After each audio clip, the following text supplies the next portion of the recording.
नमस्कार, बहुत स्वागत है आपका डेली 24 भारत में। मैं हूं आपके साथ अनीता शर्मा। शुरुआत करते हैं देवभूमि स्पेशल की। महिला आरक्षण को लोकसभा में पारित न होने देने के मुद्दे पर देश भर में सियासी पारा चढ़ा हुआ है। बीजेपी शासित राज्यों में इस मुद्दे को लेकर विपक्ष के खिलाफ मोर्चा खोला जा रहा है। उत्तराखंड में भी आज धामी सरकार ने विशेष सत्र बुलाकर विपक्ष के खिलाफ निंदा प्रस्ताव लाने का फैसला किया और इसके साथ ही विशेष सत्र समाप्त होने के बाद से देहरादून में बड़ा मशाल जुलूस भी निकाला गया।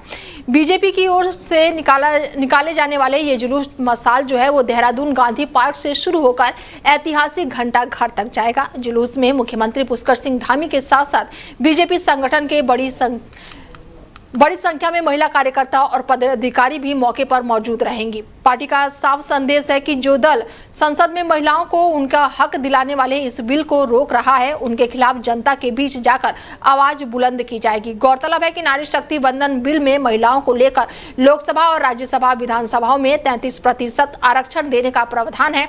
बीजेपी इसे महिला सशक्तिकरण की दिशा में एक निर्णायक कदम बता रही है, जबकि विपक्षी दल ने इस बिल पर अपनी आपत्तियां दर्ज कराते हुए इसे रोकने की कोशिश की और इसी को लेकर अब बीजेपी शासित राज्यों में एक के बाद एक विशेष सत्र बुलाए जा रहे हैं और विपक्ष के खिलाफ निंदा प्रस्ताव लाए जा रहे हैं।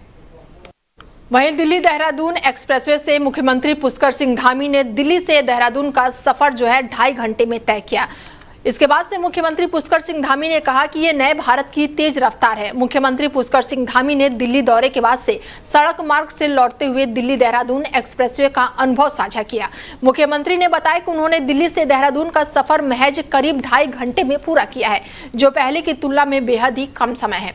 मुख्यमंत्री धामी ने इस दौरान केंद्र सरकार और विशेष रूप से प्रधानमंत्री नरेंद्र मोदी का आभार व्यक्त करते हुए कहा कि ये अत्याधुनिक इंफ्रास्ट्रक्चर और कनेक्टिविटी का उत्कृष्ट उदाहरण है।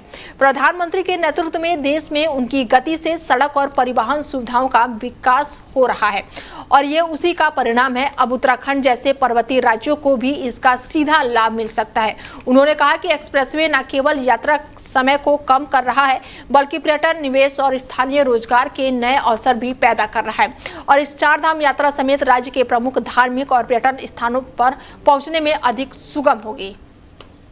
वहीं खटीमा में गौ संरक्षण और गौ सेवक के संकल्प के साथ साथ संयुक्त सनातनी गौ रक्षा विहीन के पदाधिकारियों ने हुंकार भरी है। विहीन द्वारा गौ माता को राष्ट्रीय सम्मान दिलाने और देशभक्त में गौकशी को पूर्णतः प्रतिबंधित करने की मांग को लेकर खटीमा उप जिलाधिकारी को एक ज्ञापन सौंपा गया। ज्ञापन सौंपते हुए सदस्य संयुक्त सनातन गौ रक्षा विहीन और राष्ट्रीय स्तर पर एक बड़ा अभियान शुरू किया गया है और इसी कड़ी में संगठन के प्रदेश महामंत्री और अन्य वरिष्ठ सदस्यों ने खटीमा एसडीएम से मुलाकात की। विहीनी का स्पष्ट संदेश है कि गौ माता को राष्ट्रीय माता का दर्जा मिले और भारत की धरती पर गौकशी जैसी आपराधिक पूरी तरह से समाप्त हो। वहीं मसूरी में सनातन धर्म सभा में रविवार को समुदाय हॉल के सुधारीकरण कार्य को लोक निर्माण और साथ ही लोकार्पण को लेकर प्रदेश के कैबिनेट मंत्री गणेश जोशी ने विधिवत पूजा अर्चना की। विधायक निधि से लगभग 11 लाख रुपए की लागत से हुए इस कार्य को पूरा होने में क्षेत्रवासियों में उत्साह देखा गया है। लोकार्पण के बाद से आयोजित कार्यक्रम में मंत्री गणेश जोशी ने कहा कि प्रदेश सरकार जनहित को सर्वोच्च प्राथमिकता देते हुए विकास कार्यों को तेजी से आगे बढ़ा रही है। उन्होंने डबल इंजन सरकार की अवधारणा को दोहराते हुए कहा कि सरकार जनता की सरकार जनता के द्वार के संकल्प के साथ कार्य कर रही है, जिससे योजनाओं का लाभ अंतिम व्यक्ति तक पहुंच रहा है। उत्तराखंड के चमोली स्थित सिखों के पवित्र तीर्थ स्थल श्री हेमकुंड साहिब यात्रा आगामी 23 मई से शुरू हो रही है। यात्रा को देखते हुए प्रशासन जो है रास्तों को सुगम, सुरक्षित और व्यवस्थित बनाने के लिए बर्फ हटाने का काम शुरू कर दिया है। सेना के जवान दुर्गम पहाड़ी क्षेत्रों और प्रतिकूल परिस्थितियों के बावजूद भी मार्ग को साफ करने का काम युद्ध स्तर पर कर रहे हैं ताकि श्रद्धालुओं को असुविधा न हो। खबरों की माने तो आगामी 23 मई 2026 को श्री हेमकुंड साहिब के कपाट श्रद्धालुओं के दर्शन के लिए खोले जाएंगे, जिसके मद्देनजर संबंधित विभागों द्वारा तैयारियां तेज की गई है और यात्रा को सफल और सुरक्षित बनाने के लिए सभी स्तरों पर समन्वय स्थापित किया जा रहा है। प्रशासन द्वारा यात्रा से जुड़ी सभी आवश्यक तैयारियों को अंतिम रूप दिया जा रहा है ताकि श्रद्धालुओं को कोई भी असुविधा न हो। गौरतलब है कि 23 मई को ये यात्रा जो है शुरू होने वाली है। उत्तराखंड के मैदानी जिलों सहित राजधानी देहरादून में भीषण गर्मी का प्रकोप जारी है। तेज धूप और गर्म हवाओं के कारण पहाड़ से लेकर मैदान तक लोग झुलसने वाली गर्मी से बेहाल है। हालांकि पर्वतीय क्षेत्रों में आंशिक बादल छाए रहने वाले हैं और कहीं कहीं वर्षा की संभावना जताई जा रही है, जिससे राहत मिलने के संकेत है। मौसम विभाग के अनुसार मंगलवार से अगले 3 से 4 प्रदेशों में ज्यादातर क्षेत्रों में हल्की बारिश हो सकती है।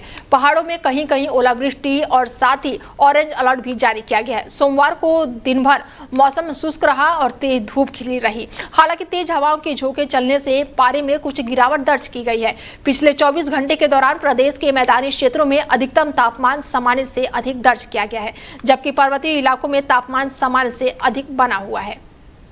वहीं मुख्यमंत्री पुष्कर सिंह धामी इन दिनों राज्य के विकास और आगामी चुनौतियों को लेकर काफी सक्रिय हैं और इसी कड़ी में उन्होंने नई दिल्ली के कर्तव्य भवन में केंद्रीय पेट्रोलियम एवं प्राकृतिक गैस मंत्री हरदीप सिंह पुरी से मुलाकात की।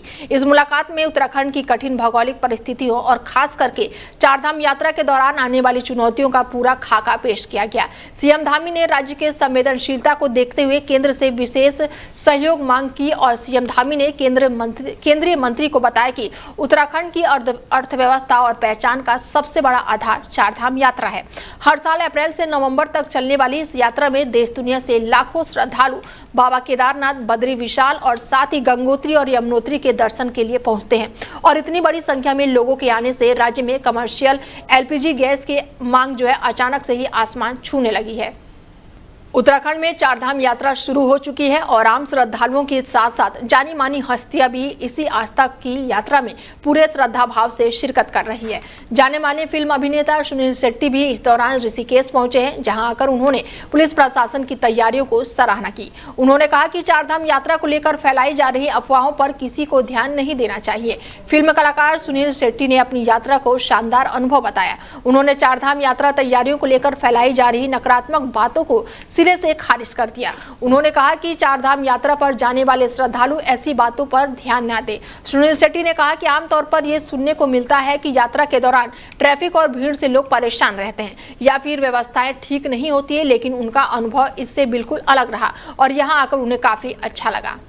गदरपुर विधानसभा क्षेत्र के विजयनगर क्षेत्र में सभा से विकास कार्यों को लेकर एक अच्छी खबर निकलकर सामने आई है, जहां पर ग्राम प्रधान मीना विश्वास द्वारा किए गए वादों को धरातल पर उतारने का दावा किया गया।